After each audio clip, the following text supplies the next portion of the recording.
नमस्कार, मैं हूं रेशमा और आप देख रहे हैं यूटी न्यूज। खबरों की ओर बढ़ने से पहले आइए एक बार नजर डालते हैं आज की हेडलाइंस पर। कांग्रेस प्रभारी की अध्यक्षता में दमनदीव प्रदेश कांग्रेस कार्यकारिणी की हुई बैठक। कांग्रेस के सचिव सज्जन कुमार वर्मा से हमारे संवाददाता की खास बातचीत। ईद-ए मिलादुन नबी पर विभिन्न जगहों पर निकाला गया भव्य जुलूस और दादरा नगर हवेली में पूर्ण हुई तारपा महोत्सव की तैयारियां।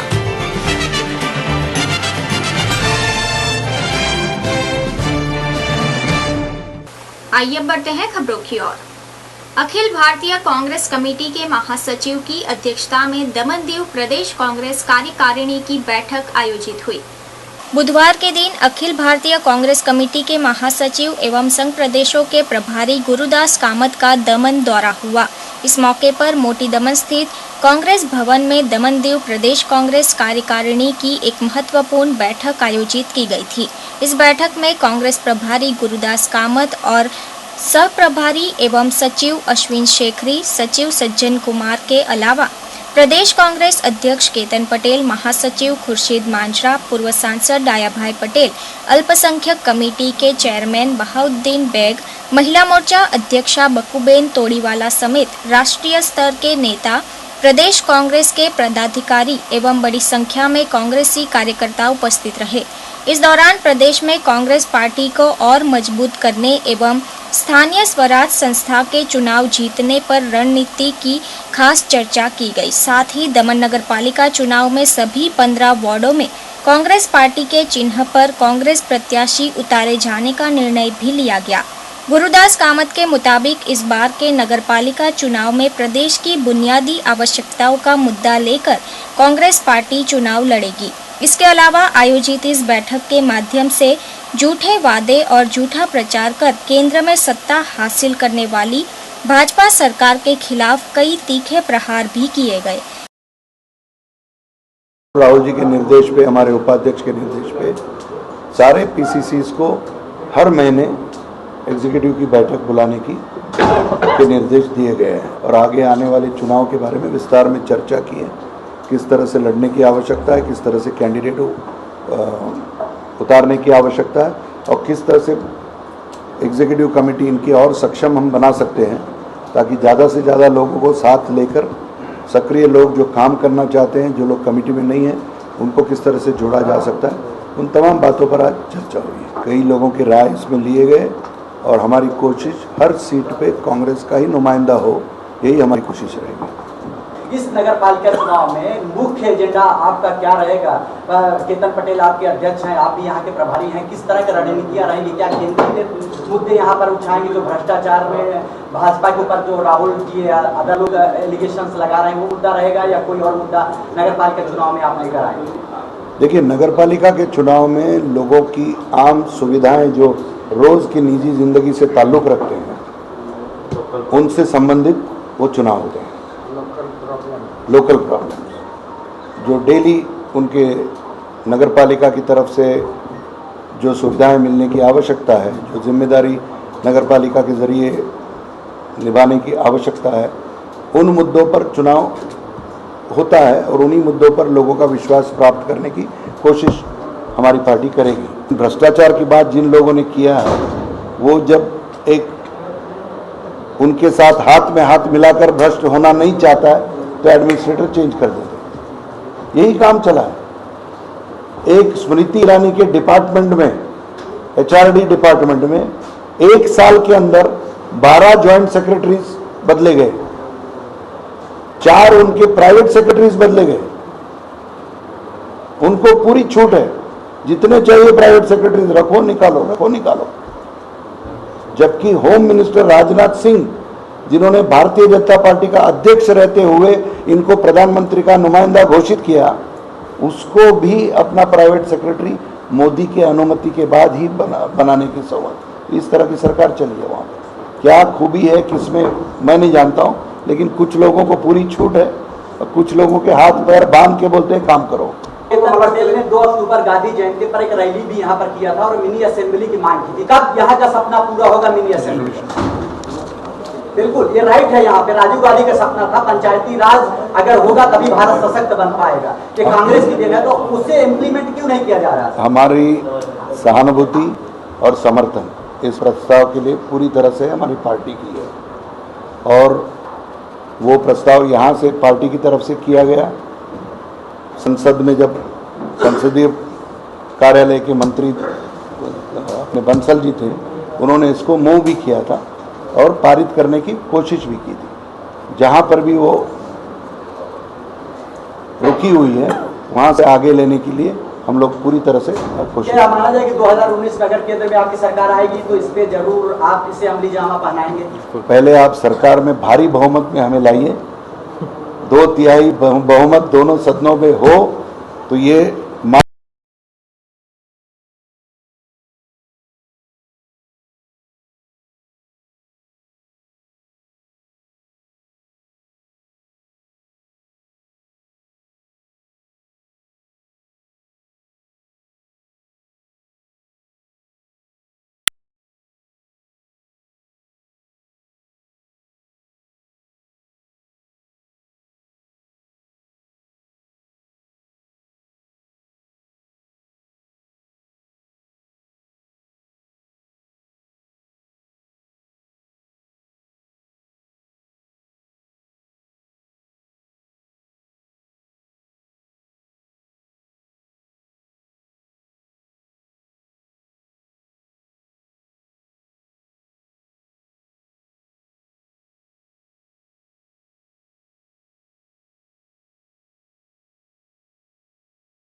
कर संपन्न किया गया।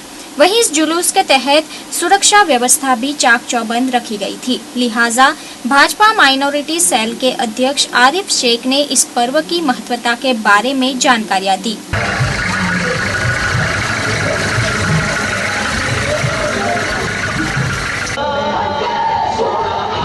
आज हजरत मोहम्मद साहब का जन्मदिन बहुत ही धूमधाम के साथ मनाया जा रहा है और तमाम मुसलमान भाई इस मौके पर जुलूस निकालकर मुबारकबाद कर रहे हैं, उनका इबादत कर रहे हैं। पूरे सिलवासा में जुलूस आप देख रहे हैं हमारे पीछे घूम रहा है और मोहम्मद साहब ने इसीलिए यहाँ पर आए थे, सभी इंसानियत का पैगाम दिए, भाईचारा का पैगाम दिए, आपसी प्रेम और भाईचारा के साथ रहने का पैगाम दिए। इसीलिए तो कहा जाता है कि आदम को खुदा मत कहो, आदम खुदा नहीं, लेकिन खुदा के नूर से आदम जुदा नहीं। कैमरामैन चंदन सिंह के साथ अशोक पांडे, यूटी न्यूज, सिलवासा। दाना प्रदेश भारतीय जनता युवा मोर्चा की ओर से आज जो माइनॉरिटी सेल की ओर से जो ईद का जो प्रोग्राम रखा था, दाना जनता की ओर को मैं युवा मोर्चा की ओर से हार्दिक शुभकामनाएं देता हूं और प्रदेश में ऐसे ही भाईचारा बना रहे, इसके लिए मैं प्रदेश की जनता को धन्यवाद करता हूं। Thank you. बिलार क्षेत्र में भी मुस्लिम समुदाय के नबी मोहम्मद पैगंबर का जन्मदिन बड़े ही उत्साह और उमंग के बीच मनाया गया। गुरुवार को पूरे विश्व में मुस्लिम समुदाय के नबी मोहम्मद पैगंबर का जन्मदिन बड़े ही उत्साह और उमंग के साथ मनाया गया, जहां बिलार में भी कुछ ऐसा ही नज़ारा देखने को मिला। बता दें कि इस क्षेत्र में सुबह से ही मुस्लिम बिरादरों की चहल पहल मची हुई थी। इस मौके पर हर साल की तरह जश्न मिलाद उन नबी का भव्य जुलूस निकाला गया था, जहां डीजे की धुन पर काफी धूमधाम पूर्वक निकाले गए इस जुलूस में तमाम लोग ध्वजा लहराते हुए नारेबाजी करते नजर आए। साथ ही सभी ने नाचते झूमते हुए नबी मोहम्मद पैगंबर के जन्मदिन की खुशियां मनाई। इस दौरान मुसलमान भाइयों के बीच एकता का अनोखा उत्साह देखने को मिला।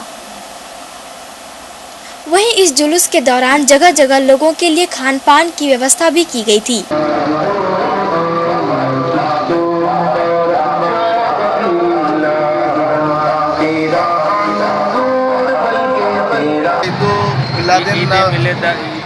नबी और हम लोग ने बहुत सुख शांति से है ना निकाला है, बहुत है ना सबको पसंद आया है और सरी गांव की जनता ऐसा ही है ना सोचती, हिंदू मुसलमान सब है ना इतना प्रेम व्यवहार सबके बीच में और है ना हमको बहुत अच्छा है ना पुलिस प्रोटेक्शन भी मिला है मयूर साहब के द्वारा और बहुत सुख शांति से सब है ना अपने रैली को है ना ये जुलूस हमने निकाला है। तो सरी गांव के अंदर हमको भाईचारा भी बहुत मिला हिंदू मुसलमान के बीच में और हम अल्लाह से यही दुआ करते हैं कि पूरे हिंदुस्तान के अंदर ऐसा ही हिंदू मुस्लिम लोग का भाईचारा रहे।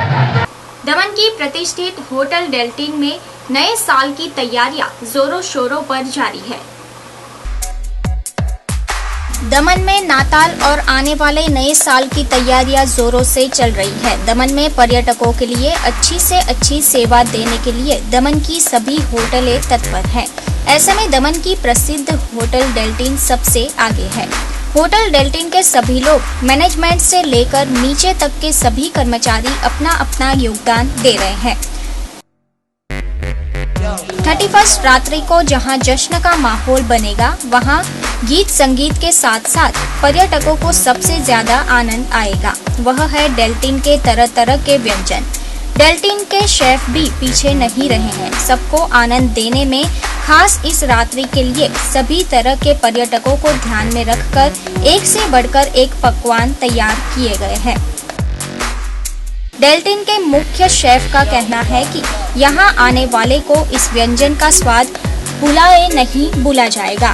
खास जैन, गुजराती और शाकाहारी के लिए भी उत्तम व्यवस्था की गई है। जो न्यू ईयर के लिए हमने बुफे प्लान किया है वो एक काफ़ी बड़ा बुफे हमने प्लान किया है, जिसमें सारी इंटरनेशनल सिलेक्शन होंगी।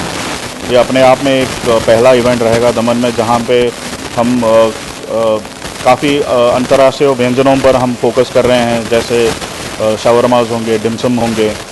उसके अलावा हमारे पास बहुत सारा इम्पोर्टेंस दिया जाएगा डेजर्ट्स और स्टार्टर्स के ऊपर। तो ये अपने आप में एक काफ़ी बड़ा इवेंट रहेगा।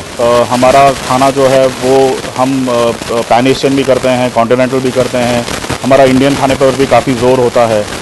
तो उस हिसाब से हमने काफ़ी चीज़ों पर फोकस करके बनाया हुआ है यहाँ पे। हमारा हमेशा से यही रहा है कि हम सारे ही हमारे जो गेस्ट हैं उनके लिए एक ध्यान रखते हैं। जैन और हमारे गुजराती भाइयों बहनों के लिए हमने काफ़ी चीज़ें रखी हैं, जैसे हमारे यहाँ पे एक चार्ज स्टेशन रहेगा और हमारे हर क्विजीन में हमने उनके लिए ऑप्शंस रखी हैं, जैसे शावरमा है या फिर डिमसम है, उनके लिए भी हमने ये ऑप्शंस कर रखे हैं। दाना में तारपा महोत्सव की तैयारियां पूर्ण होने पर पुलिस की सुरक्षा व्यवस्था चाक चौबंद कर दी गई है। दादरा नगर हवेली में तारपा फेस्टिवल की तैयारियां पूरी हो चुकी है। इस अवसर पर सुरक्षा व्यवस्था चाक चौबंद बना दी गई है। पूरे सिलवासा में चारों तरफ पुलिस एवं ट्रैफिक के जवान तैनात कर दिए गए हैं। यदि कोई भी व्यक्ति इस पर्व में हलर डालने की कोशिश करेगा तो उस पर सख्त कार्रवाई की जाएगी। इस संदर्भ में उपमंडलीय पुलिस अधिकारी पंकज कुमार ने हमारे संवाददाता से बात करते हुए विस्तृत जानकारी दी है। संघ प्रदेश दादरा नगर हवेली की पहचान तारपा महोत्सव का कल से आगाज होने जा रहा है। ऐसे में सुरक्षा व्यवस्था को पुख्ता बनाने के लिए पुलिस हर तरह से प्रयत्नशील है। ट्रैफिक के लिए हमने वो हमारे इंचार्ज हैं ट्रैफिक के बी महाजन, उनके साथ डिस्कस हुआ है। तो जो उसमें ये है कि कई जगह ट्रैफिक की हम व्यवस्था कर रहे हैं। एक जैसे ये सिलवासा टाउन हॉल में जो जगह है उसमें ट्रैफिक का है, और इधर नटराज होटल के पीछे एक जगह है वहाँ पर हम ट्रैफिक, और इधर जो सर्किट हाउस की तरफ से जो जगह पड़ी है वहाँ पर हम बाइक के लिए और गाड़ियों के लिए पार्किंग की व्यवस्था कर रहे हैं। और लोगों से यही अपील करना चाहेंगे कि वो आएँ और वो अपनी गाड़ी जो है पार्किंग में पार्क करने के बाद ही आएँ यहाँ पर, क्योंकि अगर वो यहाँ पार्क करेंगे तो फिर अगर ट्रैफिक में व्यवधान उत्पन्न होगा तो फिर हम उनकी गाड़ी टो करेंगे। कोई नशा पान वगैरह करके आता है तो? हाँ, नशा पान और जो उस टाइप का अगर न्यूसेंस हमको समझ में आएगा तो उसके लिए हमारे तैयार हैं जवान मुस्तैदी से, और उनके खिलाफ एक्शन लेंगे। स्टेडियम ग्राउंड सिलवासा पर कल शुक्रवार से 3 दिवसीय तारपा फेस्टिवल का आयोजन होने जा रहा है, जिसके लिए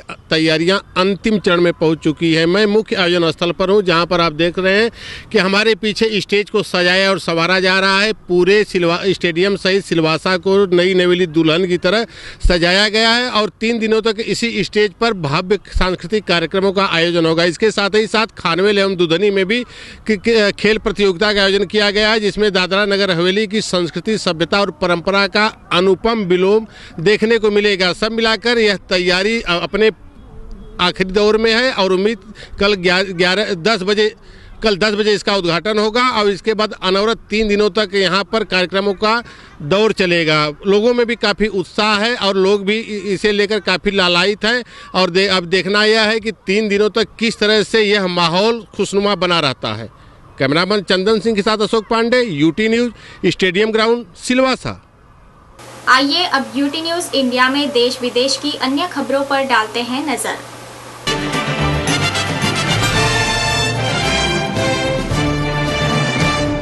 नमस्कार दर्शकों, मैं स्नेहा यूटी न्यूज़ इंडिया में आप सभी का स्वागत करती हूँ। आइए अब बढ़ते हैं खबरों की ओर।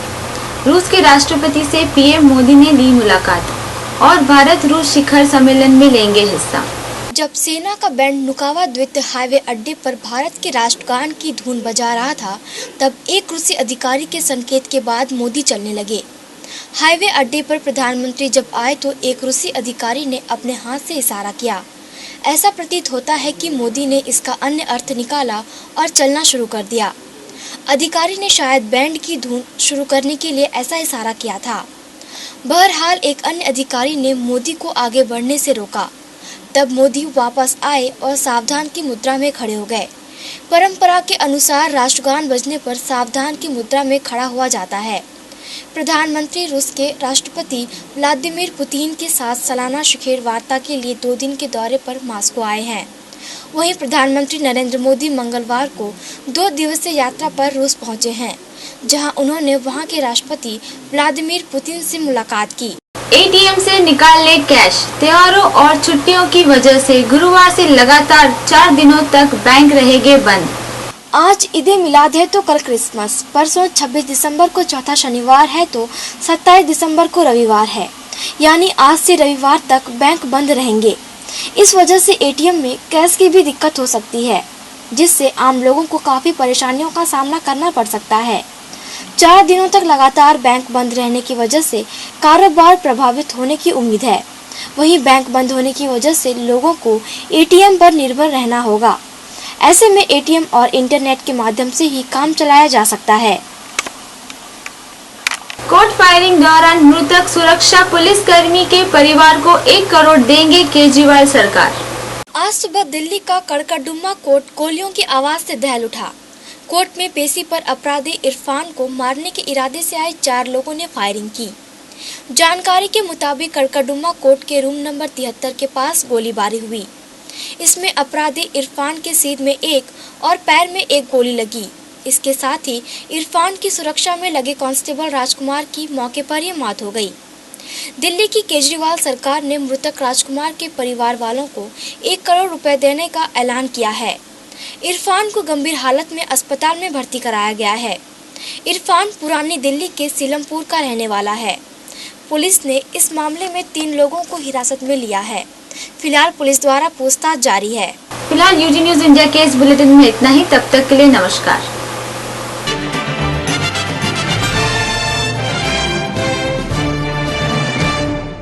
समाचार समाप्त करने से पहले फिर से नजर डालते हैं आज की हेडलाइंस पर। कांग्रेस प्रभारी की अध्यक्षता में दमनदीव प्रदेश कांग्रेस कार्यकारिणी की हुई बैठक। कांग्रेस के सचिव सज्जन कुमार वर्मा से हमारे संवाददाता की खास बातचीत। ईद मिलादुन नबी पर विभिन्न जगहों पर निकाला गया भव्य जुलूस। और दादरा नगर हवेली में पूर्ण हुई तारपा महोत्सव की तैयारियां।